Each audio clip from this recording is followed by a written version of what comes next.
evening, everybody. Welcome back to Talkin Torque. Very excited tonight. Got a good friend of mine, one of the better people that I know in motorsports, Mr. Dominic Fugère, is going to be coming in. We're going to talk about his life in racing. We're going to talk about the GP3R, Grand Prix de Trois Rivieres.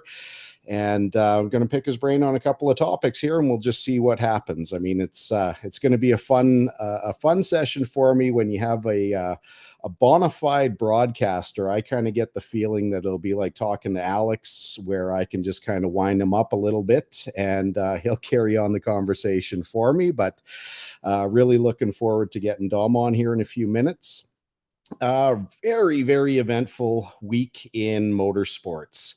I took the time this week and I had to pop off a little bit because what's going on in NASCAR is really bugging me.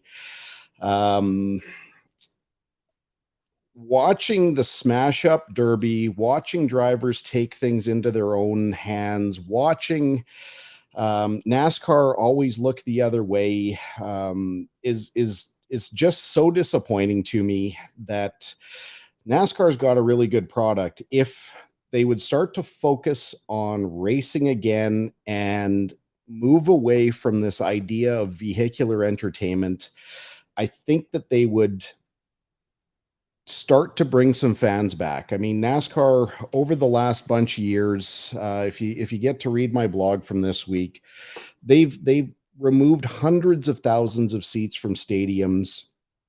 They reconfigure the way the races run with stage racing, with playoffs, with all this stuff. And I believe that all of these things were a step backwards. I don't need to go word for word into my blog, but after last weekend, they had the chance to really put on a great show. They had Jenson Button, they had Kimi Räikkönen, they had Jordan Taylor. These are some of the best racers on the planet. Now, that doesn't mean that they should have been able to walk away, but at the end of the event, the drivers are all pissed off. Ryan Prix said there's no respect in the series and that a few drivers need to have their asses kicked. Alex Bowman said the way we race is embarrassing. Jordan Taylor, for those of you who don't know, he's filling in for Chase Elliott while Chase is recovering from a broken leg, said if people drove like that in sports cars, they'd be ejected from the event. Jenson Button, former F1 champion, said, I either hit someone or was hit on every lap of the race. Just about had to fall out due to heat exhaustion. Kyle Busch, in the middle of his interview after the race, saw Ross Chastain, who was basically a bowling ball, a wrecking ball in the series, stopped his interview, pointed out Chastain, and said that there's the best example of a dirty driver. There's more and more, but the drivers have had enough. I think the fans have had enough. And at some point, NASCAR is going to have to step in and say, at what point do we go back to racing and actually promoting racing? Or is this the course for NASCAR going forward? I've had a thing kind of gnawing at me for the last, it's been a month, the last month that IndyCar's been off. If you can take a look at this is the windscreen from Benjamin Peterson's car after St. Pete. And what has to be pointed out, he had a car ride up over his windshield that in the olden days, that would have resulted in a head injury or a fatality. If there's anyone out there that's still in doubt of, the windscreen, the halo in NASCAR or in Formula One, this is the proof that this is what we need. There's still work that needs to be done. Drivers keep talking about how hot the cockpit is. And I don't understand why they can't figure out how to move air through the cockpit a little bit easier. But, given the choice of being uncomfortable or being dead, obviously uncomfortable is going to win every single time. This weekend, obviously, IndyCar's back. They're going to be racing in Texas. Always an interesting track. Texas is, obviously I spend a lot of time around Alex Tagliani. I'm his spotter. We're good friends. We're partners on a number of things. The first question anyone asks or seems to ask Tag when they meet him is about Texas in the old Champ Car days where drivers were actually passing out, doing 245 miles an hour on the front straightaway. We're obviously not going to see that this weekend, but Texas is a really razor's edge kind of track. Lots of great racing. F1 back in Melbourne at Albert Park. Until I was there a couple years ago, or I think it was last year, I had no idea that Albert Park was exactly that. I thought that was the name of the racetrack, but it's actually a public park. So as you're watching that on TV this weekend, just know they're right in the heart of the city.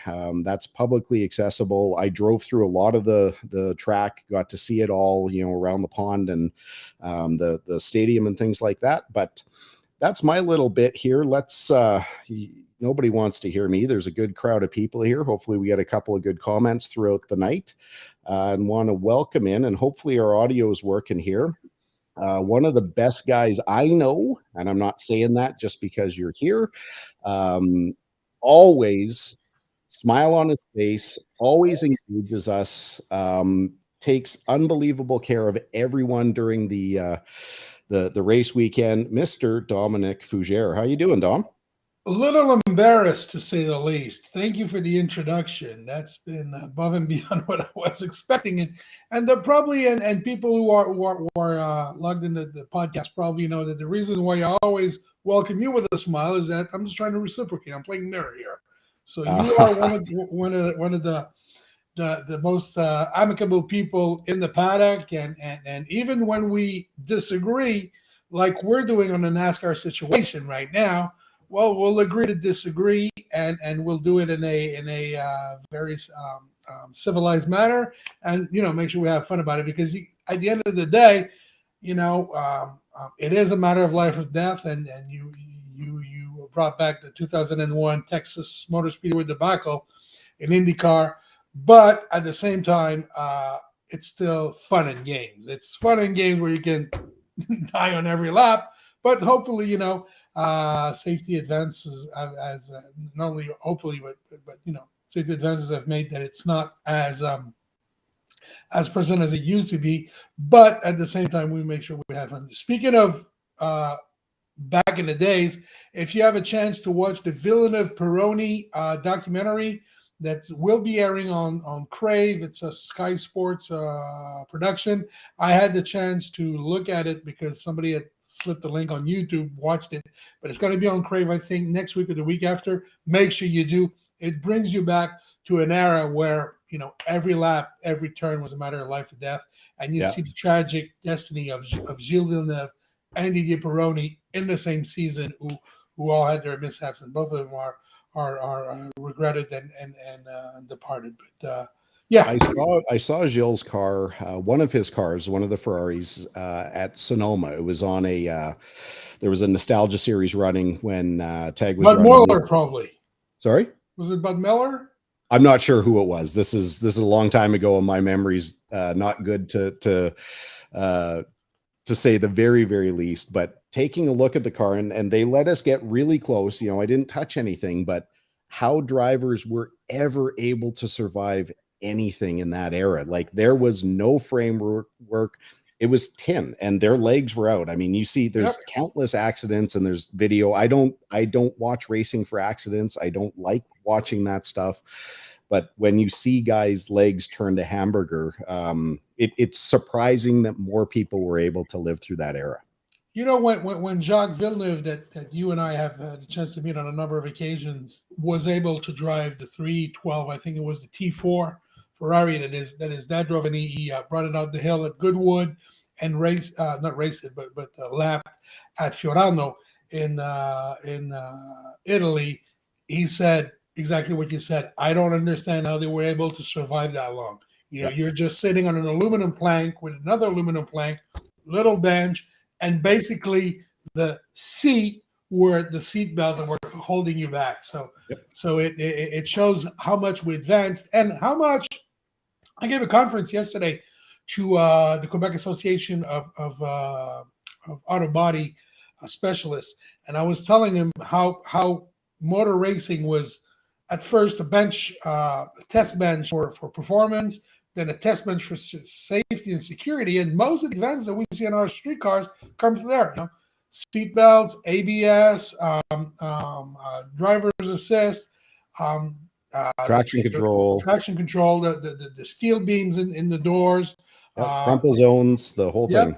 Yep. Exactly. All come from motorsports. And now we're at a point where it was efficiency, and now we're looking at ecology. So it shows that motorsports has a place in development and innovation, as it should always do. And you would know this more than most people, because you strive to innovate in your business every single day, build a better mousetrap, and that's all engineers try to do in motorsports. Plus, you get to have a show out of it. So why not? Yeah, I didn't fully understand this. My father-in-law is a drag racer, and that's really how I started getting to the track. The first time I ever went was with those guys running their super comp car, and he had a T-shirt back in the day that said, "Do you remember when drag racing was dangerous and sex was safe?" And I had no idea. I didn't fully appreciate it until, getting a little bit deeper in. But yeah, I mean, motorsports has obviously come a long way. Nice. Obviously, sex has gone backwards. But I want to get back to something you said before, that you want to disagree with me on NASCAR. I want to know, not to turn this into a fight, but what points do we not agree on? Well, I think that the racetrack, especially these days, and the way that vehicles are much safer, especially the NASCAR vehicles, and they're working on them every week. You need to make it a level playing field, and that's what NASCAR has done with the new car. And by making it a level playing field, you need to take the officiating as much out of it as possible. And like it or not, and I've had this conversation with Tagliani as well numerous times, stock car racing is a contact sport. So it's like the difference between handball and football, or like basketball and hockey. One of them is a contact sport, and contacts are part of it. They're part of the DNA of stock car. It doesn't make things any more dangerous, because the cars are built for that. The drivers expect it, and when they don't expect it, like Jensen Button, obviously they're going to have a hard time. But Alex had a hard time adapting to stock cars. But the other way around works. Ever since Mario Andretti, none of the drivers were able to go from one to the other to do it fairly easily. So it's no wonder that Jensen Button, Kimi Räikkönen, and even Jordan Taylor had troubles, because Taylor drives a prototype, which is a full-bodied car, but it's not a stock car. It's not made for contacts. Whereas in the NASCAR world, it's part of the deal. It's part of the sport, and you need to take it in stride and make sure that you acknowledge that fact. And the fact that you can be, you can be a tough hockey player but not dirty, is exactly what Kyle Busch was alluding to when he was talking about Ross Chastain. He says he is a dirty driver. Where you have, for instance, if you go back in the days in hockey, Serge Savard was a very tough mofo. He was one of the toughest guys in the league. He single-handedly beat up Dave Schultz to make sure that the rest of the Canadiens team could play, but he never was labeled a dirty player. Where you have guys like Sean Avery back then, who wasn't that tough, but it was real dirty, He was dirty. Hunter, same type of deal. So there's a line between these two. It's part of the sport. It's part of the appeal as well, because some people like dirty players, and some people like tough players, and some people like finesse players. Jimmy Johnson would never qualify as a dirty or tough driver. He's a finesse driver. He's won 8 championships. So it works. You don't have to be that, but you have to be able to take it and give it back once in a while. So that's part of the deal. And that's where I stand. Yeah, to be clear, from when I entered the Pinty series with Tag back in 2014, my opinion was actually, I'll just say flat wrong. I didn't think that there should ever be contact anywhere. I was a go-karter. I was more of an open wheel person. Contact is absolutely verboten, because when that happens, like, crazy bad things happen. But then, looking at a track like, Chaudière is a bad example. Wetaskiwin, Wetaskiwin probably the best example where it's really just a single groove track where the only way to make a pass in a lot of cases is you've got to give a bump. There's a bit of an etiquette on short track racing that you can give a guy a bump once, you can give a guy a bump twice, you can give a guy a bump a third time. If he doesn't open the door, you've let him know you're there. You're not hitting him. You're just letting him know you're there. Rattling his cage. It's not even that. It's just saying, like, listen, I'm faster than you because I can get to your bumper. It's not designed to crash someone. If after 3 times they're not going to open up and let you make that pass, then you drive them in, you get them out of the way. They're probably going to end up losing 4 or 5 positions instead of losing 1. I'm not talking about that. What I'm talking about are these guys that go barrel assing into turn 1 and don't bother with the brakes. They wipe out half the field because they don't have the skill to keep their car under control. And that's the part of racing that I love the most. But it gets to the extreme where you've got Daniel Suarez, who is pinballing everyone on pit road. That's never okay. When, he stuffed his pit road teammate. Is strictly verboten, as you 100%. That's not what we're talking about, Correct.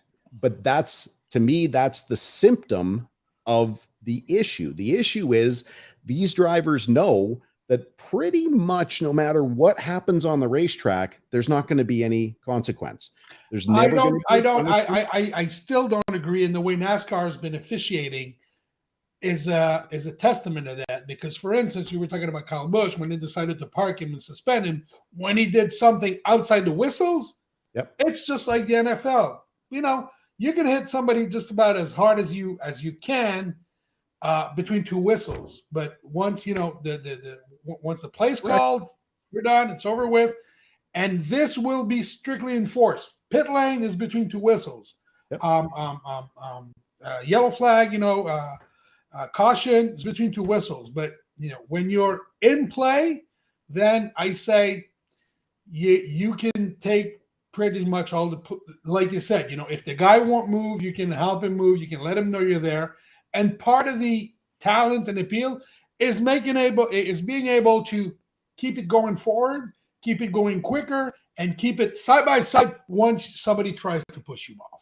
100%. Yeah. And that's where I believe that the side effect is that a guy like Suarez felt like, okay, I just got freight trained. I just got wrecking balled, and nobody's going to penalize this. So I'm going to let these guys know. Now, pit road, this is another issue I have. The penalty came down yesterday. Suarez was penalized $50,000. No points, no suspension, just money. His penalty is more severe than what happens nowadays with a loose wheel. You have a loose wheel, 2 crew, like if it happens during the race, you lose a lap or you go to the back of the line, or, depending on the scenario, 2 of your crew members are suspended for 2 races. Now, the origin of that rule, that penalty kind of makes sense. When in the olden days where there were 5 bolts, guys would they would weld nuts to the wheels and they would hollow them out so that they could make it look like they were doing all 5, but they were only holding things on with 2 nuts. Okay, that makes sense because that's a competitive advantage. Now that there's a center lock wheel system, it's not only a competitive advantage; it's a safety hazard.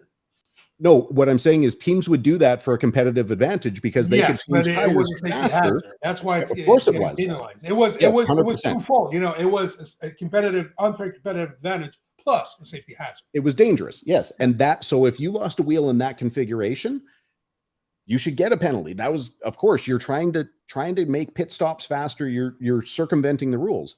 Nowadays with center lock wheels, there's no advantage to not tightening a nut. If your nut is loose, your wheel's going to be loose and you're not going to be able to run quicker. So I don't know why the penalty is so severe. They're using the setup that NASCAR is mandating. They're doing it in the best way that they can. If a wheel comes off, it's because something went wrong, not because they were trying to cheat. Yeah, but what NASCAR is trying to police there is to make sure that the game is as safe as it can be. Yes, for drivers, but especially for fans. I was there when Kyle Larson was driving Xfinity, and his engine ended up in the grandstands at Daytona in 2 tires. Yeah. you can have the tether, you can have all you want. You never want that. That's something of course. that you need to be, and you need to come down hard so the teams will say, let's make sure that we do it. And if we don't, well, we get our asses handed to us, and then it kind of makes sense if you ask me. But then, I'm not NASCAR, but I see where they're coming from.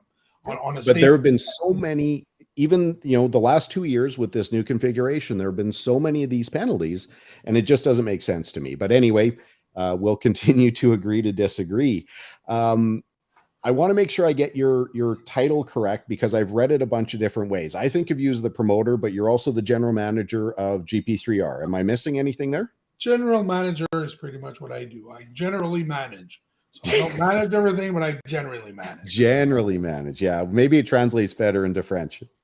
No, but it really is, it's, as I like to say, you remember the old, well, I think it's new again, the Magnum PI show where, Tom Selleck would live in a big mansion in Hawaii and drive a Ferrari, but didn't have to pay for any of those things because he got to use them because he was the PI of the guy, owning the house. It's a little bit of the same thing. They hand me the keys to the GP3R. I am responsible for the financial risk, but I'm not at risk myself. So it allows me to put together an event that's been, been a good calling card for the city of Trois, Rivieres and Quebec and the region of Mauricie ever since 1967. So. Well, I don't know how well you can see. This is my. Oh, I can see it well. I know that was one of my favorite T-shirts that we've made. So I almost never wear it anymore because I've worn it so much. The paint, the silk screen is starting to chip, and you guys don't make this anymore. So I only broke this out for today, just in honor of the event and of you. Sure, but thank you. I say it. I mean, I do. I did my radio hit here about an hour and a half ago. If there's one race that I try and make sure that people understand that they wouldn't necessarily get, it's your race. It's GP3R, because I'm a big believer in energy. Now, it's going to sound kind of fugazi, but I don't care. There's an energy that happens at a racetrack, and I've been fortunate enough to, be on the, the starting line of the Indy 500 multiple times, and at, Fontana, and at, countless races in IndyCar, in sports cars, in Pinty's. There's an energy that happens at the Indy 500, and the only energy I have ever felt that's even close to it is at GP3R. And specifically, when we get to race, we're just racing. But during the autograph session is a madhouse. I've taken pictures during the autograph session going back to pretty much my first race. Now, unfortunately, they're in little capsules here, so I hope I get these in the right order. The people they line up for, probably an hour, 2 hours, and they get corralled. Generally, it depends because it moves around from year to year, but they go to the false grid before they can get on. This is on the front straightaway. And the sea of humanity that's there is indescribable. Like, they're so polite. They're very, very patient. Normally you would think of a crowd like this and you would think that there's going to be like pushing and shoving and fighting and stuff like that. But unbelievable. Like, this is, again, I'll keep saying like glowing things about the race, but we do other races in Quebec. We used to race at Saint Eustache. We would race, we race at Chaudière. We race at ICAR. Nothing against those races, but there's something that happens at your event that just puts it into the stratosphere. Well, I think that energy and like, I will sound a little fugazi as well, but I think it's the energy that's derived and distilled from our 1,200 volunteers. The entire city gets behind it.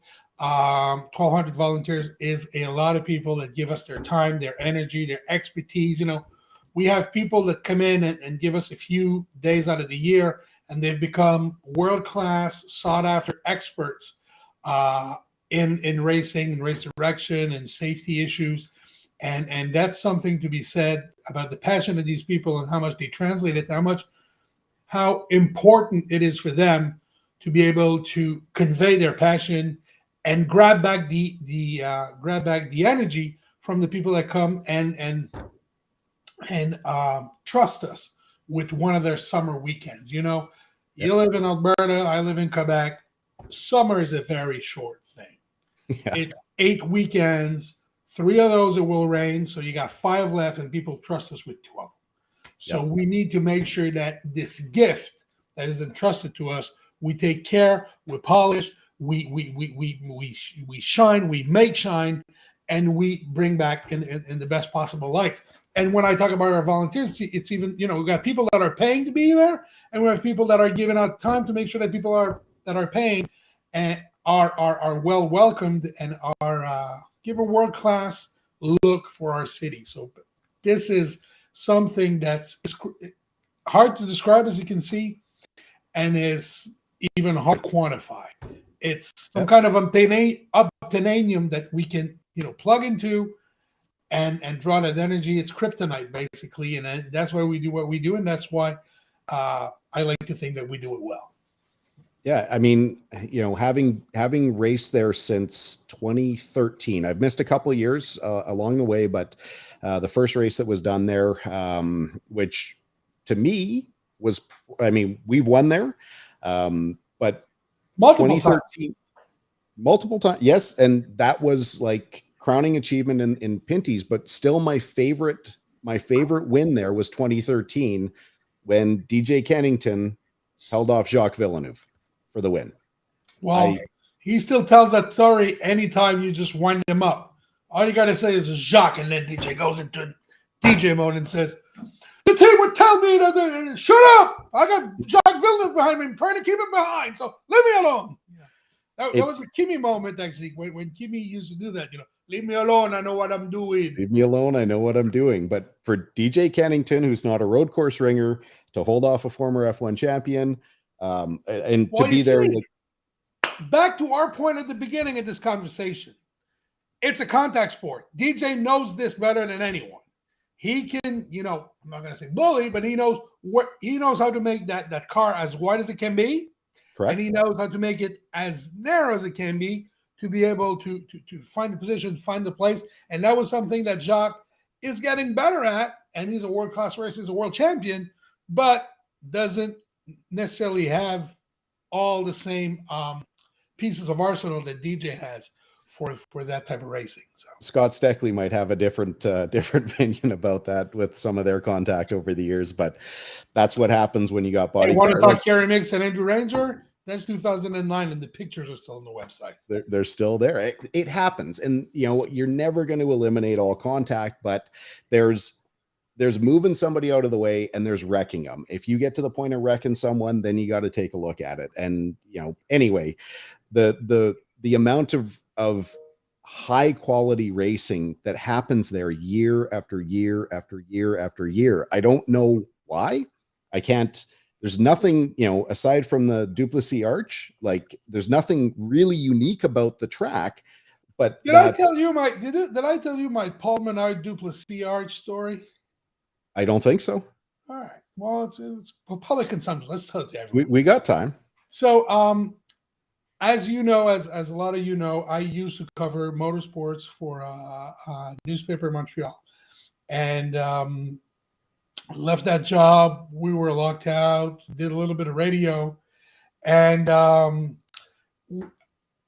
when I got hired for the Grand Prix, that was beginning of November, so there was still the Homestead race to go to, and I wanted to, you know, go see my contacts, talk to them, you know, polish them off, and make sure that you know I had my ducks in a row to make sure that the 2012 edition would be fine. So back then, Slugger Labbe, whose heritage is from Quebec, his dad, his mom are from Quebec, and but formerly he was Michael Waltrip's crew chief back in back then, race. And then he was Jacques Villeneuve's crew chief when he tried to make it in the Cup, and was now Paul Menard's crew chief. And when Jacques tried his foray into Cup, I was covering him. So and me and Jacques are fairly close. So I got close to Slugger, who's a great guy. He's just awesome all around guy. If you ever a chance to say hello, I mean he's one of the best people I know, not only in racing but in life. Yeah. So So we're at this bar in Key Largo, out in the booths, not on the beach. Like he texts me and he goes, "Come and meet me there. I'm having beer with my guys." So Timmy Petty, who was tuning the engine, is there. Slugger's there. Menard is there, and I'm talking to Slugger like this, and then Menard's on the other side of Slugger. So he's on the backside, and I said, "Oh, so you're out of the newspaper business?" I say, "Yeah, I'm out of that. You know, it was a little bit of lockout and stuff happened, blah blah blah." And so what are you doing now? Well, I run a racetrack now. I run the Grand Prix de Trois Rivieres, and instantly it took a nanosecond. Paul Menard turns around. Trois Rivieres? Yeah, mean that place with the motherfucking arch. Oh, Yeah. Oh, you're fine. You're fine. So I said, yeah, I would shit my pants every time we went through that arch in Trans Am. So I'm like, all right, we got something going, you know. Yeah. He said, everybody thinks it goes too wide, and then he's telling the story of Slugger. Everybody thinks it goes too wide, but it doesn't. And just to remind you, if you miss your apex, you end up in a wall that's the fence to a cemetery. So I was like, all right, we got a signature feature. It's an arch. It looks good. Plus, it scares drivers. So it's wonderful. Yeah. But gorgeous on TV. Like way before I knew anything about racing. Back in the olden days, TSN would cover the Atlantic series there, and I get to see it on TV. And I don't remember a driver's name. I don't remember anything else, but I remember like vividly, I'll never forget the cars coming down the hill and through the arch. And I thought, this is one of the greatest things I've ever seen. To be able to, you know, take victory laps through there, or like casual laps now, I mean, it's super surreal to me. But the venue is amazing. Like, it's so easy to get to. Whether, I mean, if people are going to stay in Montreal, it's an hour and a half each way. It's not a big deal. It's an easy drive up the 20. Is that 20? Is that right? The 20, the highway? Is it 40. The 40? The 40. Sorry. Okay. You can get there by the 20, but it's a little longer. So. Yeah. But the once you're in town, like, I mean, I've walked to the track from my hotel. Like, you know, generally I'll stay at the Delta if I can book it early enough. It's hard to get in there. But the history of the event, like, I didn't really appreciate it until I did, you know, I did some research a long time ago, and then researched a little bit. I mean, the series and the drivers that have competed in that event over the years, I don't know that you can really name anyone in the world of racing that's accomplished, you know, any significant level that hasn't competed there. Well, we like to say that Trois Rivieres is the place for Canadian drivers for drivers from our area to test their mettle against the best in the world, and the best from our place against the best in the world. So it's and the track is challenging enough, but it's not a crazy track. You know, it's not a Mickey Mouse track, but at the same time, it's not exactly Nürburgring. It's not Monza. Let's be clear. You know, but it allows us to have entry level type of racing, like the Legends, like the Production Challenge.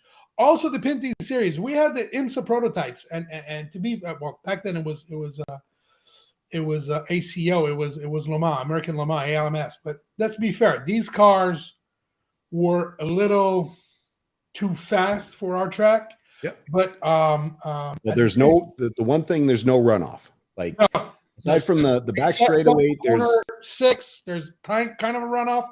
Corner 8 is a good runoff, and corner 1 is a little bit. But aside from that, you know, you got the walls, and we designed our rallycross track with my friend Roger Peart,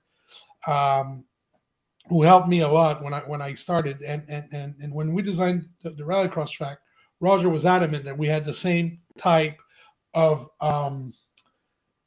characteristics for the rallycross track that we did for the street track. So we wanted concrete walls everywhere. And at the off-road seminar one year, they were talking about track limits at Hollies, which is the most famous rallycross track in the world. And Timmy Hansen had 4 wheels off, and barely by an inch or two, but was disqualified, lost the race, this and that and the other thing. And there was this big hoopla about, you know, policing track limits. And I just raised my hand, and I asked Tim Whittington, who was doing the seminar, I said, Tim, can you put a picture of our Joe collapse? So he goes and you know, humors me. And I said, see, we don't have to police track limits, because they hit the wall. If If they go beyond the track limits, that means they've moved the wall and they're not Exactly. going to go far. So it's the same type of deal in Trois Rivieres. We know the track is challenging for that. It's a little scary. The Pomenard story tells a lot, but a lot of drivers, are they're uneasy between the walls, but at the same time, it adds to your confidence when you're able to do well there. Yeah, I mean, we get the same thing when we race in Toronto at the Honda Indy. The obviously slightly wider racing surface, but you're up against the walls in a lot of it. Great little track map here. Like, you can't really appreciate what the venue is. The only thing I keep looking at, and I have to, being that you manage generally, the only suggestion, because I see everything from a spotter's eyes, is that why can't we spot from the top of the baseball stadium? Not enough room. There's only a very small platform that it would hold about 10 guys. Well, let me rephrase. Why can't I spot from the top? Because the two things that we fight there, like, where's my picture? I think this is the one. This is our spotter view. Just outside of the final corner. We're at track level, so we basically have to spot off of the TV screen. Now, this isn't my show, but the other problem we have is we have terrible radio reception while the cars are, once they get past the swimming pool, until we get them back to around turn 8. There's a complete dead zone there. Well, for my money, the best spot is a little far away, but we could find a way to open it up. And we did open it up for the winter Nitro Rallycross race that we had this winter, is up top the Hippodrome. So it's enclosed, it's air conditioned, it's great. You would have great radio reception all around the track. We could put all of you there. And when we offered it to Nitro Rallycross, they were like, no, it's too far away. They tried to spot from one of the spotters towers we put, but it was too close to the track. It was dangerous. They didn't want. They were in the angle of attack if one of the cars ran off. And I said, let's go back to the Hippodrome. That was my plan A, and no one wanted to do it. And then they went back, and the spotters themselves, the organizers were like, the spotters were like, Hulk, oh yeah, let's stay here. This works. And they did the same thing in Calgary at the Stampede. So we'll have to take a look at it, because every year, I mean, last year we tried to move down to turn 9, turn 10. We tried to get into the grandstands, but we couldn't see, we can't see anything, and there was no TV there, so we can't even do that. So it's a frustrating. Well, let's look into it. When you we'll talk about it, but when you show up in Rivieres, let's go look at it. Simon, I believe you're right. Dorsey Schroeder was lapped twice. In our races are only 50 laps, so you're not supposed to get lapped once. You might get, but being lapped twice is quite a it's an exploit in itself. And thanks, Joanne, for the good words, and Carl as well. I mean, we like to think that we're a pretty nifty track. We're not Formula One, we'll never be, but at the same time, we try to do what we do well, and we want to make sure that people enjoy themselves. It's fans first. Plus, we know that the teams, the teammates like yourself, but the drivers, they're also part of the show, and they're also, most of the teams that we have are volunteers themselves. They come here they come to join themselves, and we want to make sure they do. So they're also part of the fan base. They're also part of the guests that we try to entertain. So yeah, it's awesome. Now, one of the things that you've got that's a fairly unique perspective is you get to see a lot of these drivers from when they're kids to karts to Formula Ford, Formula 1600, whether they're doing this, that, and the other thing. Now, obviously we know, Tag, Ranger, Cameron, Dumoulin's, we can go through. Who's the one, that maybe didn't get to the highest level, like Alex or Andrew or what have you, that stood out as just a star from when you met him? That's a tough question. It's an interesting question, but you don't have to pick one, or who are the ones that you just knew when you saw them that they had that thing that ended up, that made it to the highest level? Whether they go, no, I'm talking about because we already know about Alex and Andrew excuse me, Alex, Andrew, Cameron. We know about those guys, and they've made it to Yeah, IndyCar. yeah. DJ's Like made Pat it to Cup. Carpentier springs to mind because I was there as I was a volunteer when he won his 2 races in Atlantics on the same weekend when he Sorry, beat you're talking about Carpentier? Carpentier, when he beat Gilles Villeneuve's record. So that was like, he's a good friend, but he still is an idol of mine.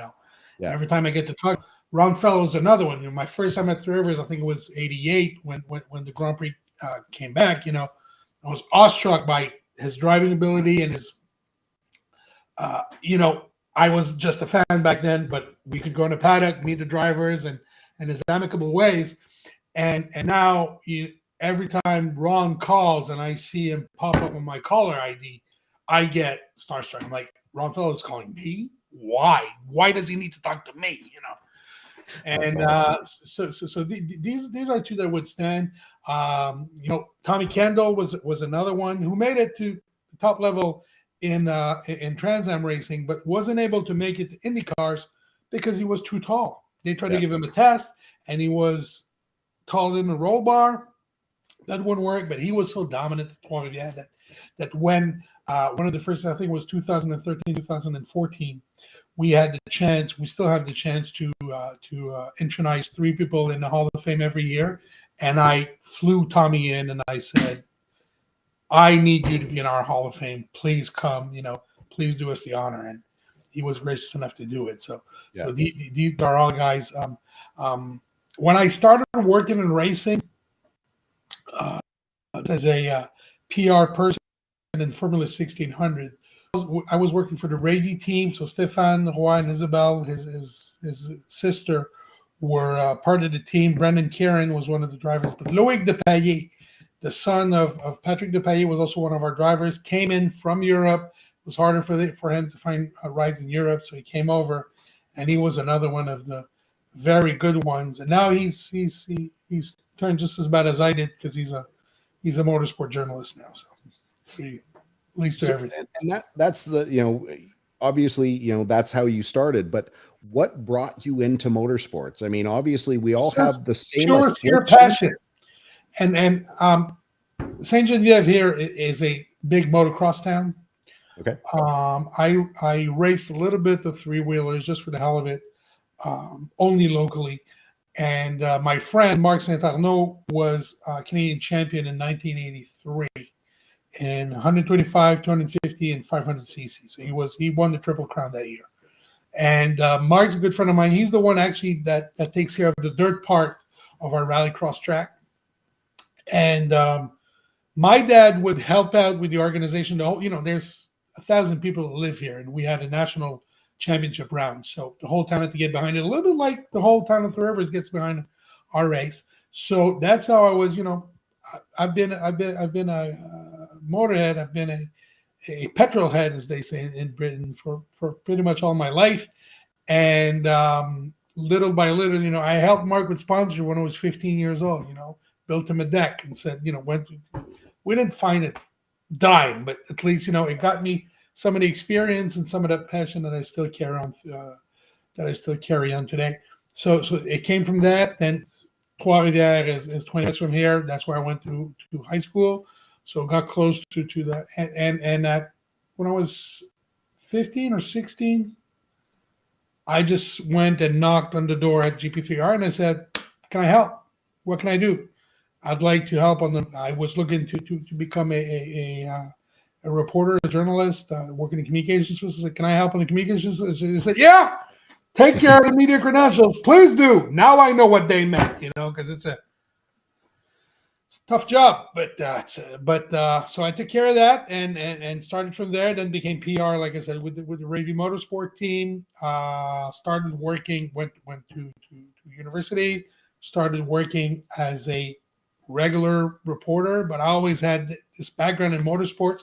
And when the motorsport position opened at Journal de Montréal, I jumped in.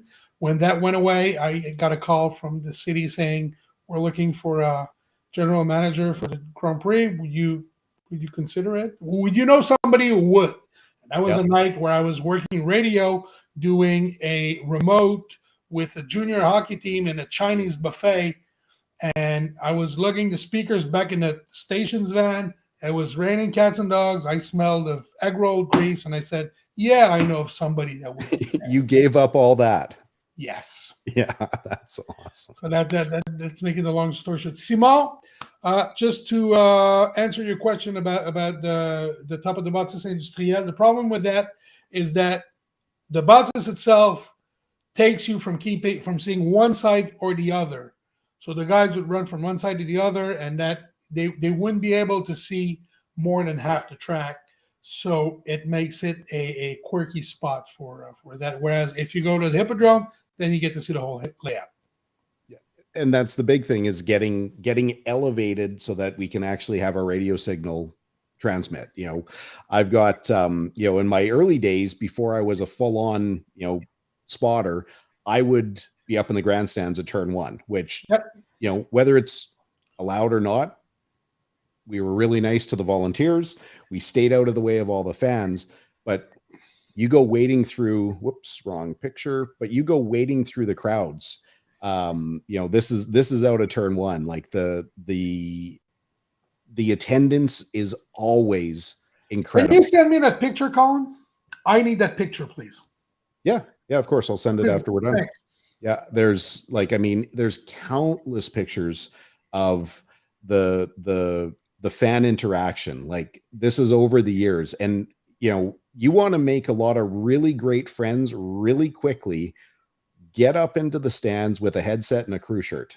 And there's and obviously, when you wear a Tagliani shirt, it doesn't hurt. And sometimes it does, because people want to let you know about why they don't like them, but I just talk. I don't do anything. The fans there, again, I can't emphasize enough how awesome they are. Like, the see full grandstands year after year after year, and then have some of the same people come up for the autograph session, or come by the hauler, that want an autograph. Like, it's the whole experience is just it's indescribably awesome. And like you said, the whole town gets behind the race. I don't get to see the media, and if I did, I wouldn't understand it, because I'm a stupid Anglophone. But there's obviously some people there that complain that they don't want the race. But in general, downtown shuts down. There's a Ferris wheel off of Main Street, the fireworks display. Yeah, these are things that are now gone because of people that don't like the race as much. But the fireworks are gone? Yeah, fireworks are gone. Last year was the last year? Yep. We don't get to see this anymore. Nope. Sorry. Oh, mon Dieu. We're working on something else. You might have to work on your French, but we're working on something else. Well, what's funny, and I say this with 100% sincerity, my son's sitting here watching, and at some point, you actually met him a long time ago, but this is he and my daughter when we brought him out there in about 2016, I want to say 2015. When things happen at work, I swear more in French now than I do in English. It's a mystery where those words came from, but no, it's not. It's a Tagliani mystery. Tagliani, when we're with the kart team at Tremblant, when we're everybody's got the same. Colis, like it's and people here look at me and they don't really know what I'm saying. They just know that things are bad. But obviously, nowadays we talk a lot about conservation. We talk about environmentalism. We talk about minimizing impact. That's actually been a big focus of yours during the event. We've been very fortunate to be able to be tuned in the sustainability bandwagon very soon. And we have some very, very bright people. Our team is limited. There's only 5 of us full-time, but these are all sharp as a tack, very intelligent people that I like to rely on and bounce ideas off. I was just sending an email today to a former partner of Patrick. We were talking about Carpentier, and we were able last year to cut 30 tons of carbon emissions what we were doing in the track build itself. What we do on track, we've been compensating with tree planting since 2018, I'm sorry.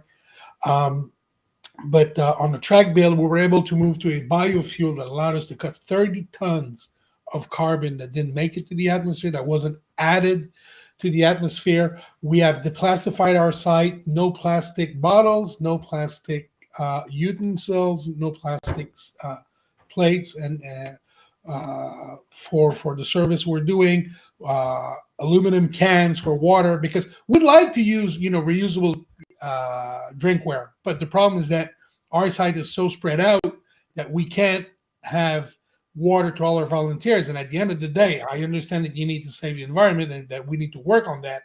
But if people get heat stroke, you're not any better. So you need to manage risk. Yeah. So some of those races, I mean, when we're there, it's scorching. Yep. And then we get the biggest thunderstorms that keep us locked in. And well, you weren't there in 2012, were you? That was my first year. Nope. We had enough rain that we had people swimming in a paddock. Drunk guys, yeah, they were, but we had drunk guys that just decided to take a swim around the sewer hole. So it shows you how much water was down. I don't have the picture preloaded, but we had that similar thing at Saskatoon a couple of years ago, because Saskatoon is actually dug below the surface. Okay. So the track is amazing that there's almost never any wind, but when it rains, there's 100 sump pumps around the track that have to pump the water out, and it just couldn't keep up. We had Dumoulin's guys trying to float on a tire and paddle through. Like at one point, it was beyond waist deep, the amount of water, like down towards turn 1, where at that year was like Lacroix and Dumoulin. We were hiding. Is it in a city downtown? I don't think so. What's that? Is it in a city's downtown? I don't think so. Just outside downtown in Saskatoon. It's not too far away. But. Yeah. So just to get back to it, I mean, sustainability is a big thing for us. Like I said, we're able to describe that. Our winter event this year was 100% renewable fuels. So electricity, which was brought up from the hydro grid, and they tried to do the same at the Stampede in Calgary and weren't able to, so we're a little smug about it. They tried. That's Calgary, not Edmonton. Yeah, I know. Yeah. But it's still Alberta. But and also we had renewable synthetic gasoline for the rally cars and the side-by-sides. And we used that same gasoline last year in the Chevrolet Urban Challenge, in which Tagliani did race. Yep. And we're doing it again this year. So it allows us to take, 358 engines, 5.7 liter V8 Chevrolet engines that were designed in 1958 and make them part of the carbon greenhouse gas solution.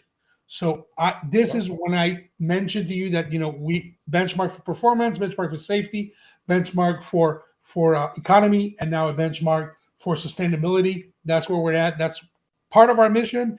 And that's not only part of our mission, it's part of our survival DNA. That's what we need to do if we need 100%. To have a purpose and if we need to survive.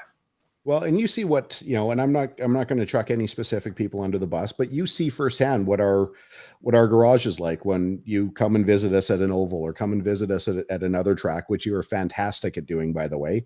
But, hey, I'm a racer, I'm first and foremost. So whenever I get a chance to go watch a race, I go. We all are. Countless empty bottles, countless, fuel spill, like we try and be careful, like with oil, with fluids, but I gotta say, and again, I don't want to chuck any particular person under the bus. Ontario is far more redneck than Alberta is. We have the reputation, but man, the mindset of some of the people that are out there, it's shocking to me how. You see, that's one of the reasons why it was so important for our team to get on the sustainability. I don't want to call it bandwagon, but sustainability freight train. Yeah, it's a mindset.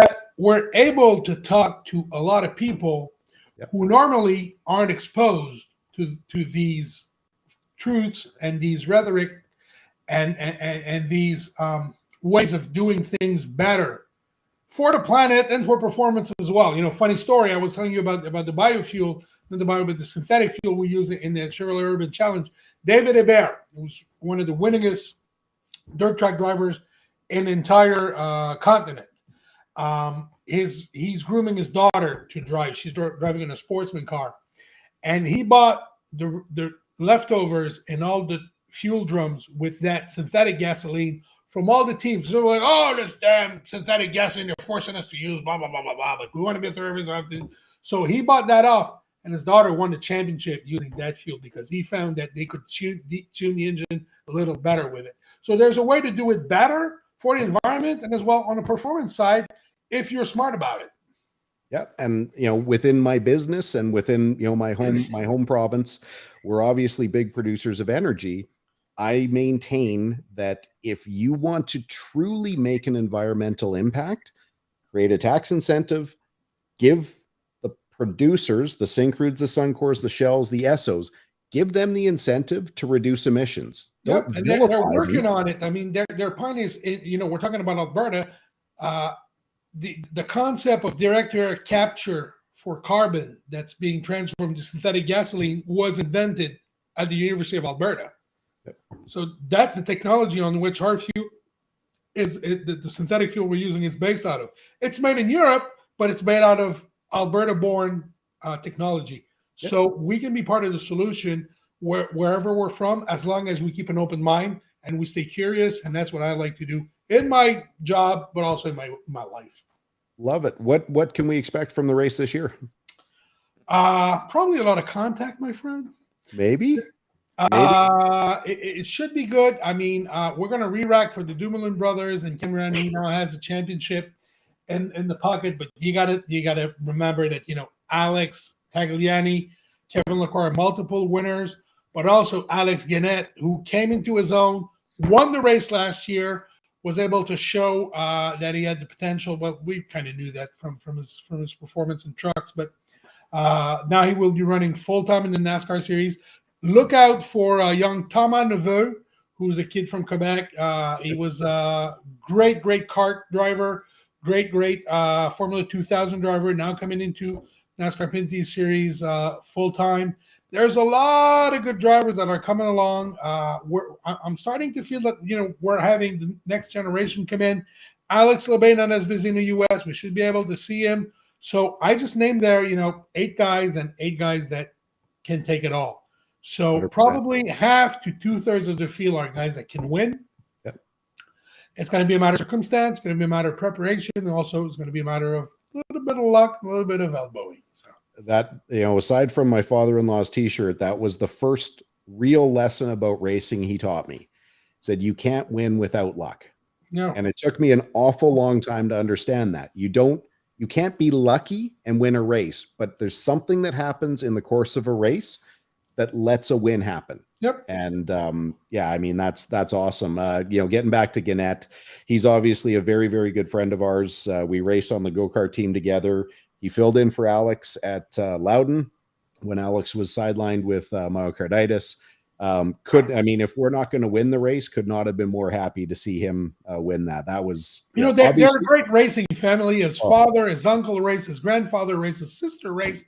Yeah. I mean, you got to give it for, I was talking about passion. There's a passionate bunch right there. Yeah. Plus, they're motocross people. So makes it all but it could not be a nicer kid. Like people always, I know, being a race fan, never knowing, like, is that guy as nice as he seems on TV? I wonder what that guy's like. That Alex Guenette is one of those guys that's just always happy, smiley, very thoughtful with people. I also want to make sure that people understand, you say a lot of things in passing, and we should drill down a little bit. Like, people don't understand how much work you do to help drivers. The favors that drivers ask, you ask of drivers. There's so much give and take that happens between, you as a promoter and drivers, but to connect, like you said, connect Mark with his first deck, to connect this guy with that guy, with blah, blah, blah, like, you do so much work in the background that I don't think, as most people do in racing.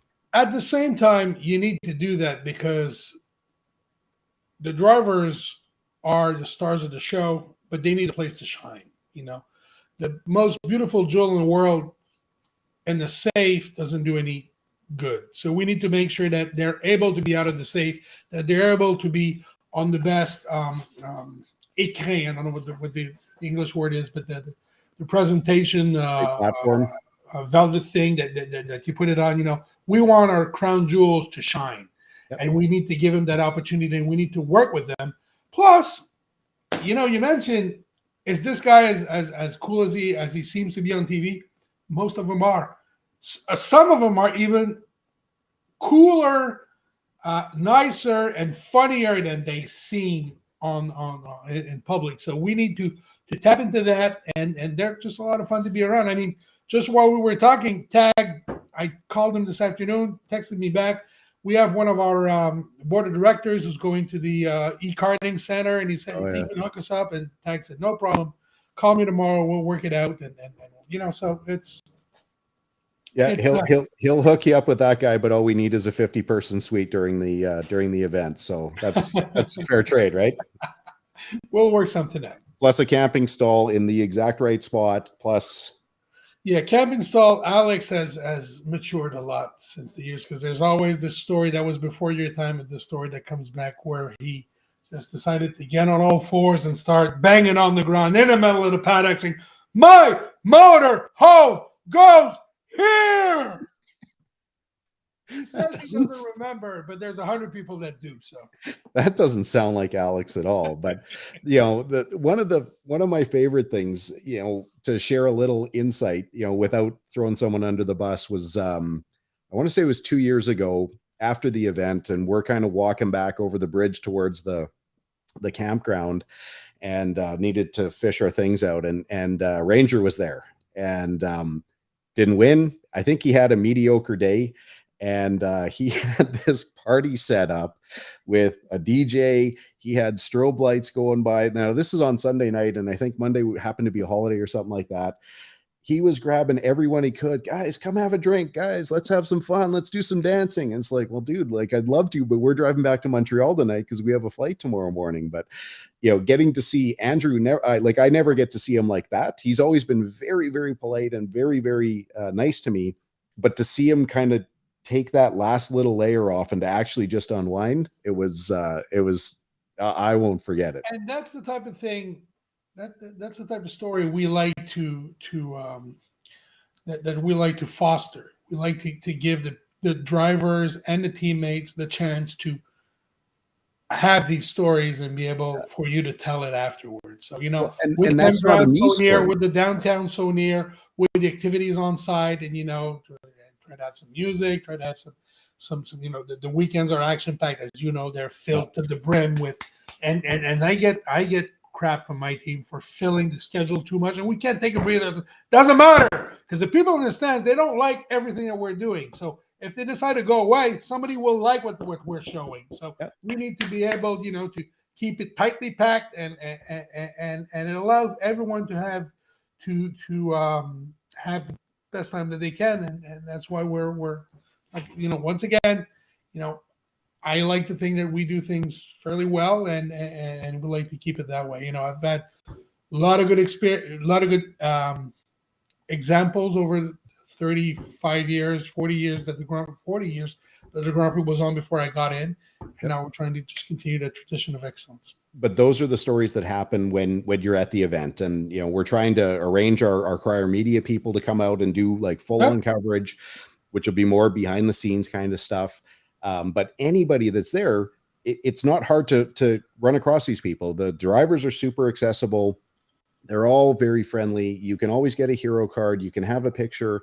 You want to get fan engagement, or you want to if you run into Andrew Ranger on the bridge, you can even get a beer. So 100%. Well, that I have a thought in my head. I'll share it with you later. That bridge has led to a lot of very big memories for me as well, but I'm not going to share that. But the one question I ask everyone here, we've covered a whole bunch here, and I don't want to keep you any longer because you obviously have a lot more. It looks like your glass is getting empty, and I know you got better things to do. But attaboy, this is a pro here. You could be an Albertan with mindset like that. But hey, this is actually Ukrainian vodka from Saskatchewan. So it's Canadian. What's it called? Yeah, it's called Lucky Bastard. Okay. Guy won the lottery, decided to open a vodka distillery. You got it. I mean, made with Saskatchewan wheat, and it's honey pepper, so it's very sweet and very Interesting. spicy and very good. My grandmother is Ukrainian, so I decided I couldn't get any Ukrainian real Horilka because of the war when the war started. So dialed up my friends in Saskatchewan and made sure that they were able to mail over a few bottles. Had them mailed to Ontario, if you can imagine, because they wouldn't mail them to Quebec for some reason. I don't know, but I was able to get them. So salute, mon ami. I'll send you the picture you want when we're done. You send me that name because I will forget, but because Saskatoon happens before GP3R, I can make sure that I have a bottle or two in my bag when I get out there. One of my favorite questions, and you're not going to get away without it. What's something about the race or something about your job that people don't know or that they misconstrue that you want to dispel the myth? That's easy. I still get asked, so what do you do the rest of the year?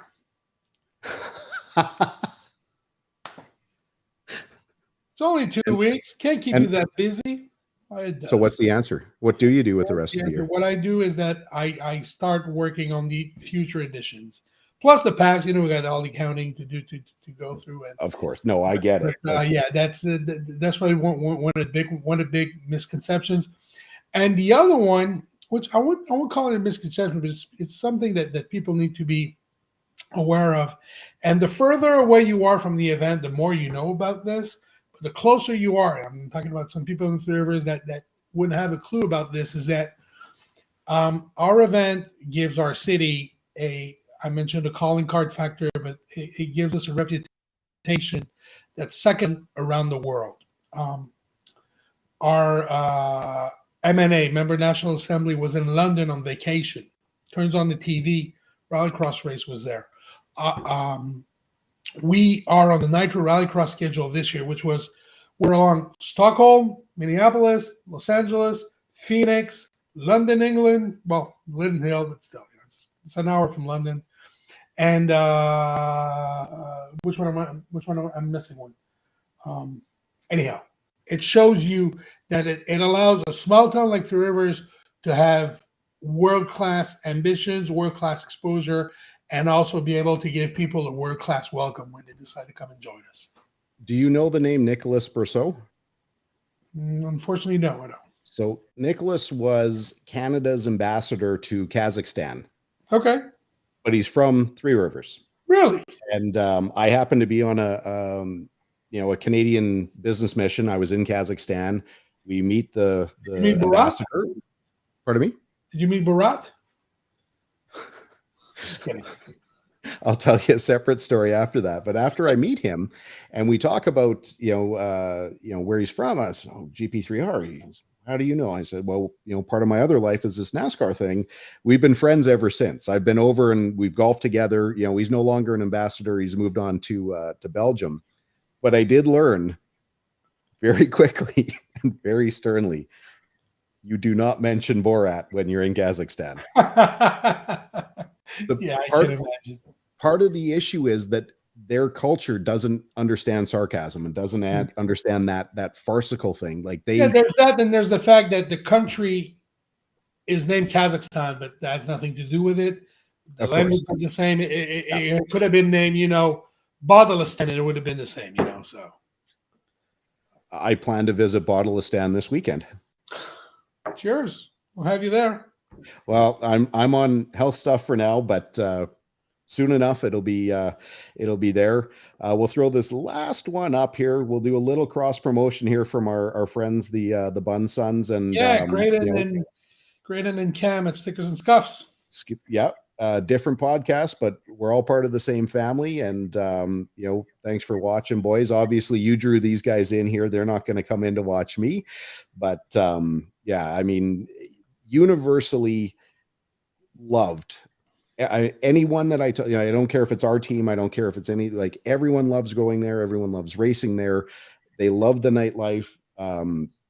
There's no stop to what you get. I mean, not to make it better or worse, it's different than any other race, but you're not stuck out in the country. You're not in the middle of nowhere. We leave the track and within 2 minutes we're with just crazy fine dining. Best Great thing I can restaurants. do, best thing I can say as a conclusion, because I'm at 2% battery, so this can die any day. Love it. Make sure to take Colin to his word. Come and see us. GP3R.com tickets are on sale August 4th, 5th, and 6th for the NASCAR weekend, 12th and 13th for the Rallycross weekend. We're working on some pretty big things, pretty exciting things, and would love to have you and show you the world-class hospitality that we try to give our teams, our drivers, but more importantly, our fans. You will never go wrong going to GP3R. Thank you. Thank you so much. Thank you, Dom. I appreciate your time, man. Looking forward to seeing you. Usually you sneak into the garage at sunset for our first race, so hopefully we're only about a month away from crossing paths again. Should be, my friend. Take care. Bonsoir, mon ami. Calice. Calice. Thanks for your time, man. All right. Cheers. Bye-bye. Yeah. My God, that guy is awesome. I mean, obviously, hopefully it shows. Dom, thank you so much. You are just a beauty. Looking forward to, obviously getting our racing season started. Looking so forward to getting back to, kind of feeling like normal life again. It's always a conundrum that we, just miss it so much. And then we're just right into the mix of it between NASCAR and go-karts and all the other racing that happens. And then, obviously by the end of the year, we are just toast and ready for a little bit of a break. Gonna try something new here now. I've got my boy, Parker Livingston, sitting here at the ready.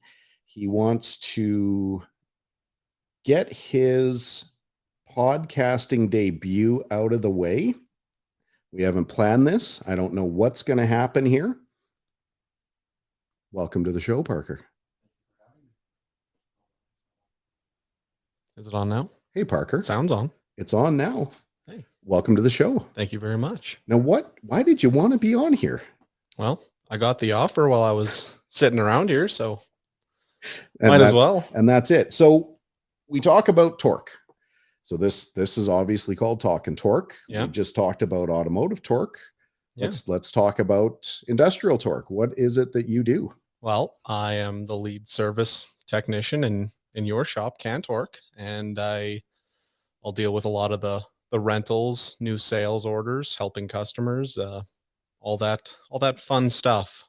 Cool. Yeah. So what is something about your job that people misconstrue or people misunderstand that you have to correct them?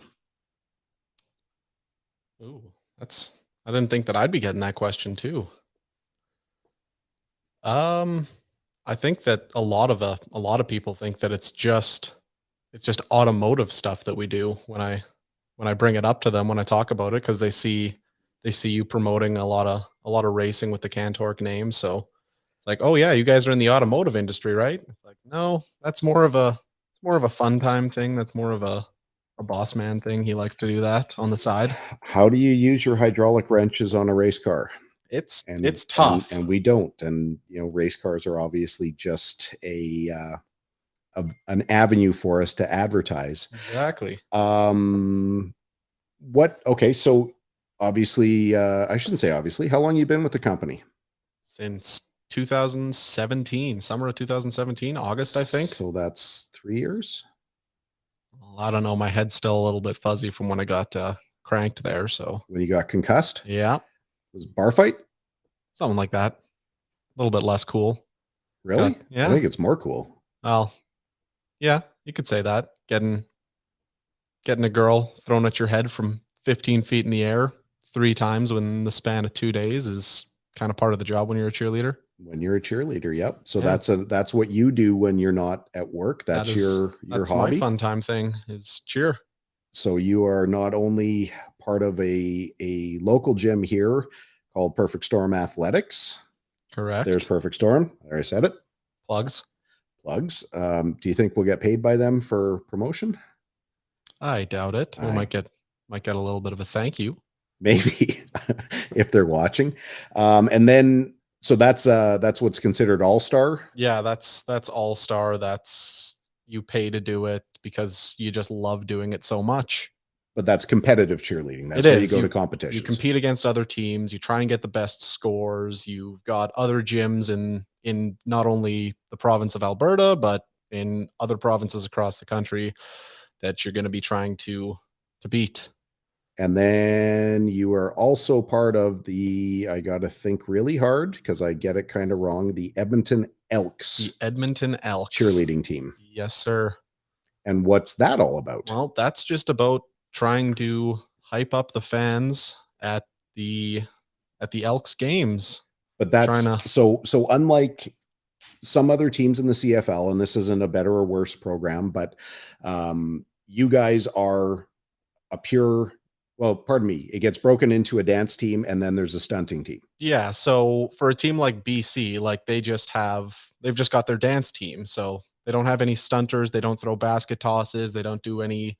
They dance. They dance. They've just got dancers. We've got 2 separate teams with 2 separate coaches. We practice at the same time in the same space, but we've got our cheer team too. So we'll be throwing up stunts, we'll be doing pyramids, we'll be doing basket tosses where we throw girls up in the air, like lots of fun stuff like that. That's more to just kind of show off. So I'm curious because I'm a curious guy. It's a little interesting interviewing your son, my son, your mother's son, however we do this. Somebody's son. Yeah. Not a lot of people looking to take credit for you. Did you get anybody out of your friend group to tune in? I'm not sure. I had the live stream up here because I wanted to see some of the photos you were sharing, but I don't know who's actually watching here. Nobody's asking questions from your group. We did get a comment from our friend Graydon Bunn saying that if I can do a podcast, anyone can. Let the passion lead you. If you want to become a podcaster, we know people here on the Crier Network that we can put you into. Yeah. We got Gyeong Sung. Oh, Geo, who says, yeah. I'll put that up just to make sure that Gyeong Sung. Hey, how's it going, dude? I haven't talked to you in an awful long time. That's up on the screen right now. Yeah, I've got a little bit of a delay here watching from my phone, but oh yeah, there we go. I could have given you the live feed. Is there anything about Cantorque you want to tell the people? You are in addition to a service member, you are also a senior representative. I sure am. What do you want to tell them? Wow. Not often that I'm speechless. Try. Hey, buy our torque wrenches. Buy our stuff. Is that? I think that's pretty good. That was actually we got Kyle. We got Kylie here. Oh, Kyle with the Hey Parker. So this is now the Parker podcast. Yeah. Well. Oh, and he spells Hey Hay. Come on, Kyle. You're better than that. Hay. Hay. Come on.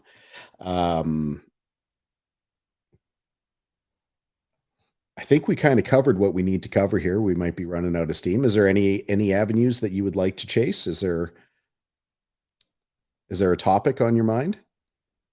Not specifically, no. Okay. No. Maybe next time if I do this again, if I'm invited back, I'll do a little bit more preparation. This was pretty on the spot, on the fly. Well, it's 6:20 here on a Thursday evening. What's next here in the shop? What's next? I'm going to go back there. Shop's in a little bit of a disaster area right now. So going to go back there, do some organization, make sure everything's nice and tidy, because when the shop's not in order, it drives me up the wall. And when customers come in and see that, it doesn't construe a great message. I like it when customers come in and they're kind of like, holy shit, like shop is really organized. And it's like, thank you. But right now it's not like that. And that doesn't make me too happy. Because we popped you in at the last second, your name tag still says that you're Talkin Torque CL. So you can also give out your socials if you want people to follow you after the show. Yeah, Instagram at Flapper Jr. Your mother and grandmother would be so proud right now. Yeah, right. And what else you got? What else do I got? Yeah. I mean, if you wanna sponsor me going to Worlds for cheer, then that would be great. You can email me at pa1121@gmail.com. If you'd like to try and arrange something with that, going to Florida here on the 19th to the World Championships for cheer with Perfect Storm. How many times have you been there? This will be my second time, and hopefully I get to compete this time. Second time as a competitor. How many times have you been there? To Worlds, only the one time. Really? Yeah, I went to, there's a kind of the junior version of that is Summit, which I went to back in 2015 or 16. And we didn't do so good there. So well? No, But you've been there more than that. I don't believe so. I've seen you there. I think I've only been there. This will be my third time, maybe my fourth time being there. I feel like I've been there more, and if I was there, you were there. Yeah. But Well, I could be mistaken. could be. Wouldn't be the first time. You did suffer a brain injury recently. That's what I'm saying. Damage. Yeah, I would not recommend anybody getting a concussion. It's not fun. It's not so good. Not so good. Not so good. Yeah, I mean, that's a good thing. Anybody who's interested in cheerleading, we've got a connection. If you're here in the Edmonton area, we've got, friends across the country. It's really cool for any of our racing friends that are still watching to see our friends from DJ Kennington's family. Young Sydney has started taking up cheerleading. So that's all part of the racing world now. I want to get out of here, Park. You got anything else to add? Nope. I think I've said it all. Perhaps I've said too much. Perhaps you've said too much. And that's what's happening.